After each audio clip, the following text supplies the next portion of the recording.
दरवर्षी MOAची मीटिंग होत असते। त्याच्यामध्ये महाराष्ट्र ऑलिम्पिक असोसिएशनची मीटिंग होत असताना यावेळेस उद्याच्या 4 वर्षाच्या करता आम्हाला पदाधिकाऱ्यांची निवड आणि सन्माननीय सदस्यांची निवड ही त्या बाबतीमध्ये करायची होती।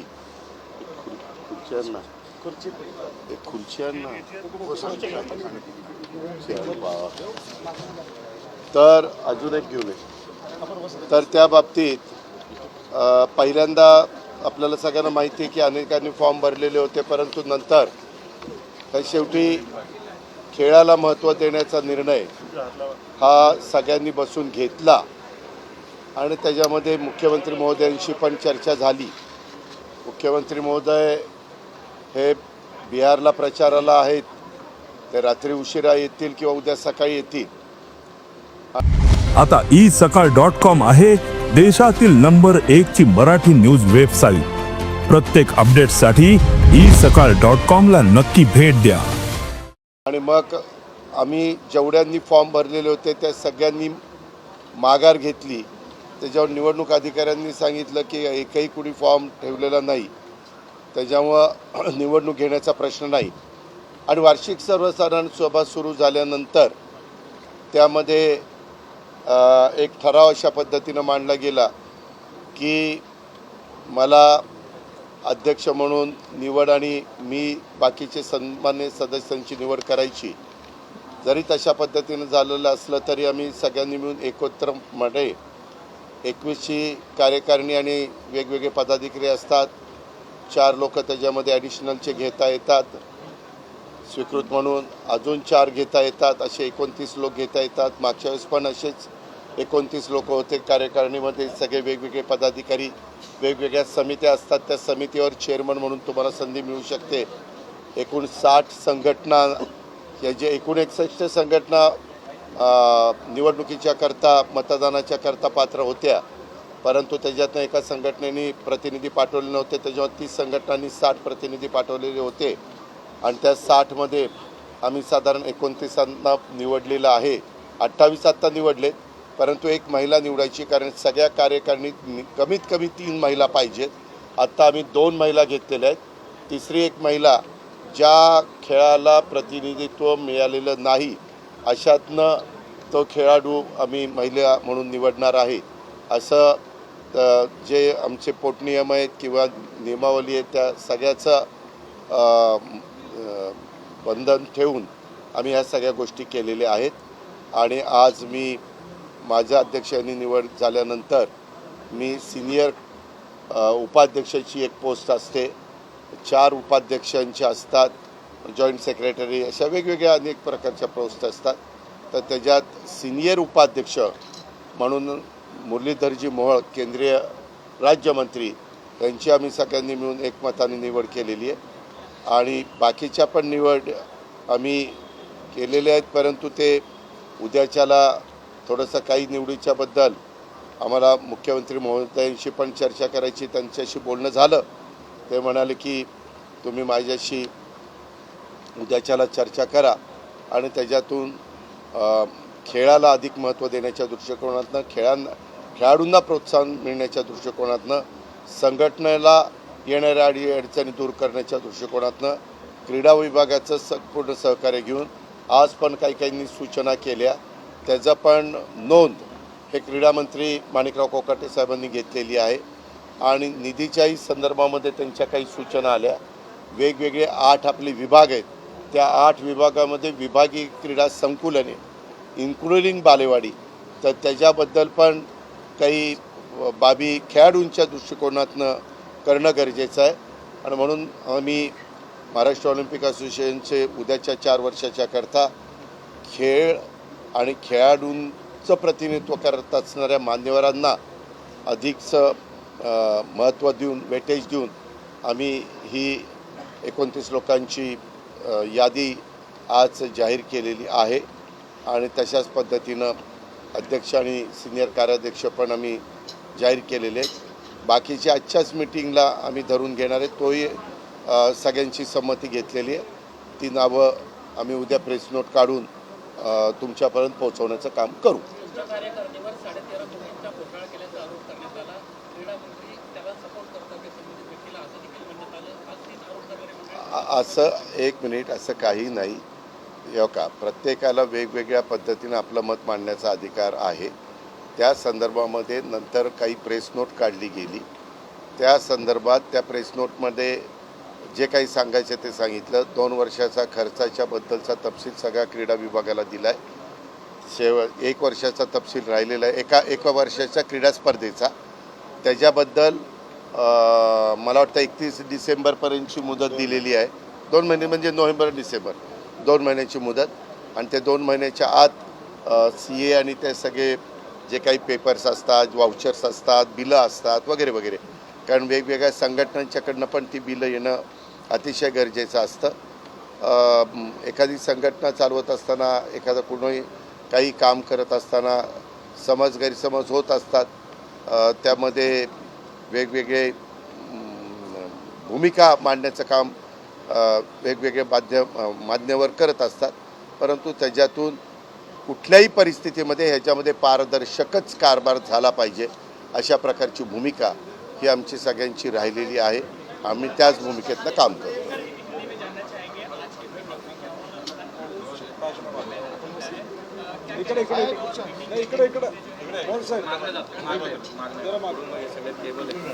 आज महाराष्ट्र ओलंपिक एसोसिएशन की जनरल बॉडी की मीटिंग थी, एनुअल मीटिंग. तो उसमें आगे 4 साल के लिए बॉडी डिक्लेयर करनी थी, कमेटी डिक्लेयर करनी थी.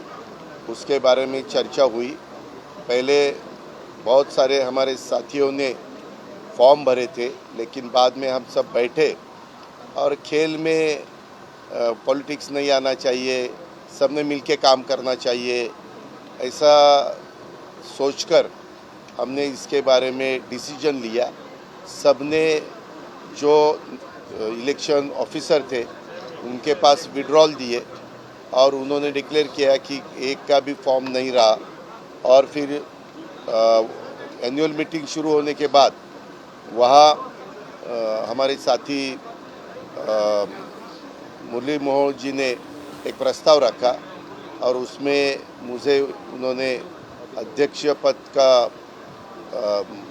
जिम्मेवारी दी और बाकी कार्यकारिणी के बारे में वो मैंने उसके बारे में डिसीजन लेना चाहिए ऐसा उन्होंने प्रस्ताव रखा. उसके बारे में 29 अलग अलग लोग हम ले सकते हैं. तो उसमें से 28 लोगों का हमने डिक्लेरेशन किया है. हमारे यहाँ प्रेसिडेंट की एक पोस्ट जैसी रहती है वैसे सीनियर वाइस प्रेसिडेंट की पोस्ट रहती है. तो उसमें सबको साथ लेके हमने मुरलीधर मोहन जी को सीनियर वाइस प्रेसिडेंटशिप दी है. और बाकी भी हम कल प्रेस नोट निकाल के कौन ट्रेजरर है, कौन जॉइंट सेक्रेटरी है, कौन सेक्रेटरी है, कौन और 4 हम वाइस प्रेसिडेंट बना सकते हैं, ये सब हम कल लिस्ट उसकी देंगे. उसके बारे में पूरा अधिकार हमें दिया है. मैं उसके बारे में अपने राज्य के प्रमुख और चीफ मिनिस्टर देवेंद्र फडणवीस साहब के साथ भी बात करूंगा. हमारे क्रीड़ा स्पोर्ट्स मिनिस्टर है, बाकी हमारे साथी है, सबके साथ मिलके बात करके हम अंतिम फैसला लेंगे या डिक्लेयर करेंगे. आज के ही तारीख को वो डिक्लेयर किया है, ऐसा हम करने वाले हैं.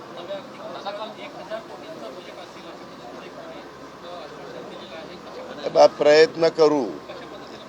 त्याच्या संदर्भात आत्ता 650 कोटीचं अर्थसंकल्पामध्ये तरतूद केलेली आहे. परंतु ज्या प्रकारे आज विधायक सूचना अनेक संघटनांनी केल्या, त्याच्यामध्ये काही संघटना काम खूप चांगल्या करतात, परंतु आर्थिक बाबतीमध्ये त्यांना तेवढा सपोर्ट मिळत नाही. आणि त्याच्यामुळे त्या खेळामध्ये त्या खेळाडूंना जे इन्फ्रास्ट्रक्चर द्यायला पाहिजे, जे प्रशिक्षक चांगले त्यांनी प्रशिक्षण द्यायला पाहिजे, ते द्यायला अडचणी येतात. आणि म्हणून आम्ही क्रीडा मंत्र्यांना सूचना केली की आपण तसा प्रस्ताव पाठवा. आम्ही मुख्यमंत्र्यांशी उपमुख्यमंत्र्यांशी बोलून त्या बाबतीमध्ये देखील त्या संघटनांना खेळाकरता, खेळाडूंच्या करता आणि उद्याच्या काळामध्ये देशाचे पंतप्रधान नरेंद्र मोदी साहेबांचं जे स्वप्न आहे की आपल्या देशामध्ये ऑलिम्पिक पण झालं पाहिजे, गेम आपल्याला तो मान मिळाला पाहिजे, कॉमनवेल्थचा पण आपल्याला मान मिळालेला आहे. अशा वेगवेगळ्या स्पर्धा, राष्ट्रीय स्पर्धामध्ये आम्ही काय केलं पाहिजे, राज्य स्पर्धामध्ये आम्ही काय केलं पाहिजे, काय आमच्या वेगवेगळ्या संघटनांची अपेक्षा आहे, हे सगळं आम्ही सर्वांनीच तिथं आजच्या वार्षिक सभेच्या निमित्तानं ऐकलं. आम्ही स्पोर्ट्स मिनिस्टर म्हणून त्यांनाही विनंती केलेली होती की आपण पण इन्व्हाइटी त्यांना केलेलं होतं की आपण पण यावं, कारण स्पोर्ट्स डिपार्टमेंटशी ह्या महाराष्ट्र ऑलिम्पिक असोसिएशनचा जवळचा संबंध येतो. सगळ्यांनी मिळून मिसळून काम करणं हे गरजेचं होतं आणि तशा पद्धतीनं आम्ही लोकांनी सगळ्यांनी मिळून केलेलं आहे. खेड, जुन्नर आणि आंबेगाव या परिसरात बिबट्यांचा वावर वाढला आहे. 13 वर्षाच्या मुलीचा मृत्यू झाला, त्यामुळे नागरिकांनी संतप्त होऊन वन विभागाच्या गाड्या जाळलेल्या आहेत आणि त्यांची मागणी आहे की या बिबट्यांवरती. मला आत्ताच ती बातमी कळाली, ही दुर्दैवी घटना आहे. मी त्याच्या संदर्भामध्ये केंद्रीय मंत्री भूपेंद्र यादव साहेबांची वेळ मागतो. उद्याच मी मुख्यमंत्र्यांशी पण ह्याविषयी बोलणार आहे, कारण आता लोकांची सहनशीलता संपलेली आहे. लोकांनी खूप काही सहन केलं, पार घरात त्याच्यामध्ये मनुष्यहानी झालेली आहे आणि एवढा बिबट्यांचा वावर वाढला आहे. त्याच्यामध्ये काही जे काही फॉरेस्ट डिपार्टमेंटच्या संदर्भातले कायदे आहेत की काही प्राण्यांना तुम्ही मारू शकत नाही, हे जरी खरं असलं तरी हे बिबटे जंगलातले नाही, हे उसामध्ये वाढलेले बिबटे. विशेषतः आमचा जुन्नर, आंबेगाव, खेड, शिरूर आणि पारनेर, अकोले ह्या सगळ्या भागामध्ये पार हे आता दौंड वगैरे परिसरात पण यायला लागलेले आहेत आणि ऊसामध्ये ह्यांची पैदास होते. एकदा आमच्या शेतकऱ्यांनी ऊस लावला आणि पक्की बांधणी झाली की 1 वर्ष नुसतं पाणी देण्याचं काम होतं. त्याच्यावर आतमध्ये त्यांना 2 वेळेला त्या बिबट्यांच्या माद्या पिल्लांना जन्म देऊ शकतात आणि त्यांचं संरक्षण करू शकतात आणि मग तिथं पैदास मोठ्या प्रमाणावर वाढली. काहींचं म्हणणं आहे की जवळपास ती 1000-1200च्या पर्यंत पोचलेली आहे आणि म्हणून त्यांना पिंजरे वगैरे जे काही लागतात ह्या सगळ्या गोष्टी पुण्याच्या DPCमधनं आम्ही उपलब्ध करून दिलेल्या आहेत. परंतु संख्याच एवढी वाढली की आज तिथं माणसांना काम करणं मुश्किल झालं आहे आणि त्याचा अतिरेक शेवटी आज झाला आणि लोकांनी फॉरेस्टची गाडी जाळली. कारण फॉरेस्टची ती जबाबदारी आहे की आपण बिबट्यांना आवर घातला पाहिजे. आता ही कुठल्या डिपार्टमेंटची जबाबदारी आहे हे आम्ही एक दुसऱ्यावर ढकलाढकली न करता हे आमची राज्य सरकारची जबाबदारी आहे. आम्हाला केंद्र सरकारच्या वन विभागाची पण त्याच्यामध्ये मदत लागणार आहे. त्या मंत्र्यांशी पण आम्ही बोलू. आम्ही आत्ता संपर्क साधण्याचा प्रयत्न केला होता, परंतु दुर्दैवाने आत्ता माझा संपर्क झाला नाही. परंतु मी पुन्हा रात्री संपर्क साधण्याचा प्रयत्न करीन. मुख्यमंत्र्यांना तर उद्याच वेळ मागितलेली आहे. मला ह्या संदर्भात दिलीप वळसे पाटील साहेबांचा फोन आलेला होता, जिल्हाधिकारी डुडी यांचाही फोन आलेला होता. अनेक तिकडच्या भागातल्या सहकाऱ्यांनी पण फोन केले की बाबा हे आता थांबलं पाहिजे, नाहीतर लॉ अँड ऑर्डरचा प्रश्न त्या ठिकाणी निर्माण होईल. अशा प्रकारची परिस्थिती झालेली आहे आणि ह्या गोष्टीला आता कुठल्याही परिस्थितीमध्ये पायबंद घातलाच पाहिजे. अर्थात तो कायद्याच्या नियमाच्या अधीन राहून घातला पाहिजे. कारण मी नुसतं असं म्हणू शकत नाही की ते गोळ्या घाला किंवा आणखीन काही करा. त्याबद्दल रितसर ज्या काही परवानग्या असतील, आपण बघा कधी कधी एखादा टायगर हा त्यांनी भक्ष्य मनुष्याचं त्याला चटक लागली तर मग आपण परवानगी घेऊन त्याला जो काही त्याचा बंदोबस्त करायचा तसा करतो. परंतु हे 1-2 नाही आहेत, हे शेकडोनी वाढलेले. तर मध्ये आम्ही पकडून वनतारा तिकडं पण 50 बिबटे पाठवण्याचं निर्णय घेतला आणि त्याला वनताराच्या प्रमुखांनी पण सांगितलं तुम्ही पाठवा. परंतु 50नी प्रश्न सुटत नाही. त्याची नसबंदी करून पण प्रश्न सुटत नाही, कारण नसबंदी केली तर इथून पुढची पैदास थांबेल, पण त्यांचे हल्ले तर काही थांबणार नाहीत. त्याच्यामुळे यांना पकडून असं बंदिस्त काही एरिया करून त्याच्यामध्ये ते ठेवावं लागेल जोपर्यंत त्यांचं पुढचं आयुष्य राहिलेलं आहे, आणि त्यांना बाकीची सगळी व्यवस्था तिथं राहण्याच्या दृष्टिकोनातनं अन्न आणि पाणी ह्याचे करून द्यावी लागेल. तर ते काय करावं लागेल आणि ते कायद्याच्या नियमाच्या सुप्रीम कोर्टाने वेळोवेळी दिलेल्या निर्णयाच्या अधीन राहून करण्याचं काम आम्ही करणार आहोत. कर्नाटकच्या आमदार लक्ष्मण सोदे यांनी मराठी माणसाला धमकी दिली, मराठी माणसांनी घरातच बसावं, नाही तर आम्ही मुंबई कर्नाटकला जोडण्याची मागणी करू अशी धमकी दिली. एवढं का असल्या धमकीला आम्ही भीक घालत नाही. महाराष्ट्रातच मुंबई आहे, मुंबई महाराष्ट्रातच राहणार असं एखाद्या व्यक्तीने केलं म्हणजे काय अख्ख्या त्या कर्नाटकचं मत नाही आहे. ह्या संदर्भातली मॅटर सुप्रीम कोर्टात चालू आहे. आम्ही मुख्यमंत्री सगळेजण सातत्याने प्रयत्न करतो की ती लवकरात लवकर सुप्रीम कोर्टामध्ये लागावी. आपलं पहिल्यापासूनची भूमिका आहे, बेळगाव कारवार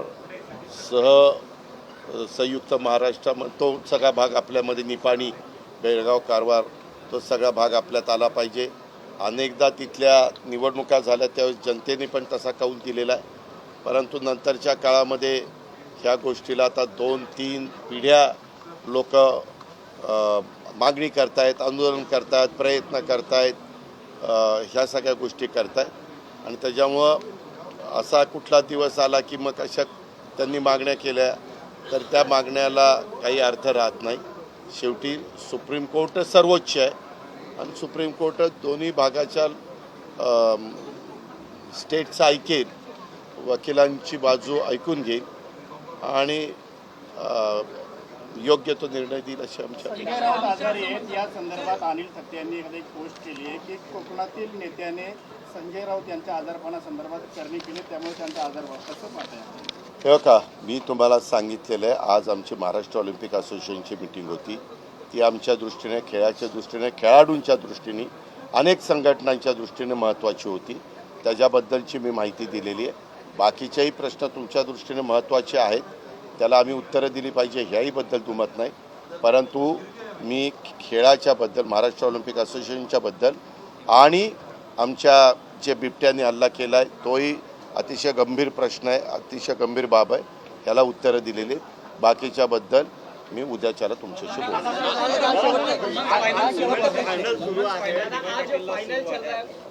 आज फायनल सुरू आहे महिला क्रिकेटची. का आतापर्यंत 2 वेळेला आपले महिलांचे संघ फायनलला गेले. एकदा माझ्या माहितीप्रमाणे इंग्लंडच्या विरोधात हारले, एकदा ऑस्ट्रेलियाच्या विरोधात हारले.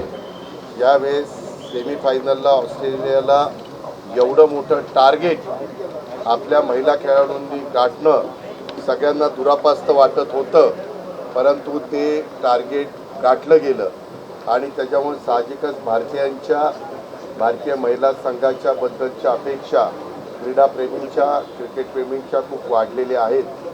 आम्ही आपल्या सगळ्या महिला खेळाडूंना शुभेच्छा देऊ.